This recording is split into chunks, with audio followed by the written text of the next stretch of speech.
देश की जब आजादी के लिए भी सबसे पहले पंजाब से ही आवाज उठी थी। अगर हर आदमी ये सोचे कि दिल्ली के गले में घंटी कौन बांधेगा, तब तो फिर हो चुकी बात। जो झुकता नहीं है वो टूट जाता है।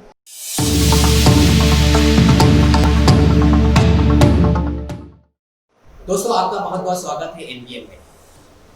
आज मराठी पत्रकार संघ ने किसानों के प्रोटेस्ट के समर्थन में किसान अलायंस मोर्चा के अंतर्गत एक प्रोग्राम ऑर्गेनाइज किया गया, जिसमें कई सारे ऑर्गेनाइजेशंस के प्रतिनिधि शामिल हुए।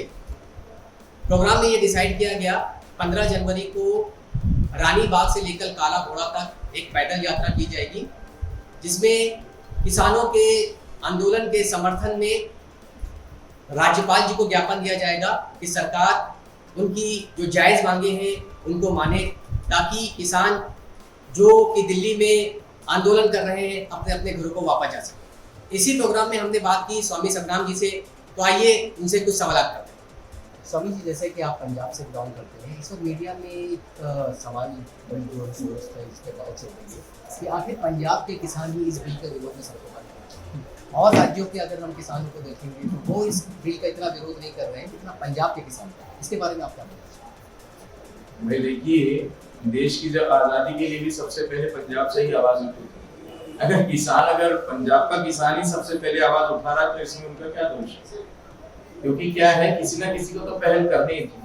अगर हर आदमी ये सोचे कि दिल्ली के गले में घंटी कौन बांधेगा, तब तो फिर हो चुकी बात कल्याण, है कि नहीं? तो ये बहुत जरूरी था, और जिसने पहले पहल की है तो उसके पीछे आज पूरा देश है। पूरा देश ही नहीं, विदेश भी हमारा सपोर्ट कर रहा है। तो ऐसी कोई बातें नहीं है। ये पहल किसने की और पहल किसने नहीं की, ये देखना इस समय उचित नहीं होगा। उचित ये होगा कि कौन तैयार हो गया पहले सबसे पहले। और पंजाब जो है 70% जो है लैंड पे ही डिपेंडेंट है, फार्मिंग पे ही डिपेंडेंट है। ज्यादातर इसलिए वो लोग आगे आए हैं। पंजाब प्रॉस्परस है, ताकतवर है, इसलिए वो बाहर निकला।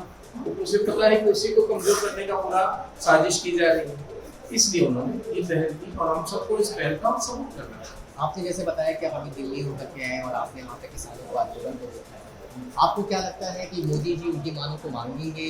जिस तरीके से मोदी जी का रिकॉर्ड है कि वो झुकते नहीं है, आपको लगता है कि किसान आंदोलन इस चरण देखिए, जो झुकता नहीं है वो टूट जाता है। जो झुकता नहीं है वो टूट जाता है, बस इतना याद रखिए आप। और ईश्वर की लाठी भी आवाज, इतना समझ लीजिए। जिस किसान की हमें जय जयकार करनी चाहिए, पिछले 8 महीने लॉकडाउन रहा, लेकिन किसानों ने अन्न धान की कमी नहीं होने दी हमारे देश में। तो जिनकी जय जयकार करनी चाहिए, आज उन पर लाठीचार्ज किया जा रहा है। वो कड़ाके की सर्द में दिल्ली जैसी जगह पर खुले आसमान के नीचे बूढ़े बुजुर्ग महिलाएं बच्चे सब बैठे हुए हैं। लेकिन कैसे लोग हैं, कैसे हमारे राष्ट्र के प्रधानमंत्री, गृह मंत्री और दूसरे लोग हैं जिनको पता नहीं चल रहा या दिखाई नहीं दे पाया।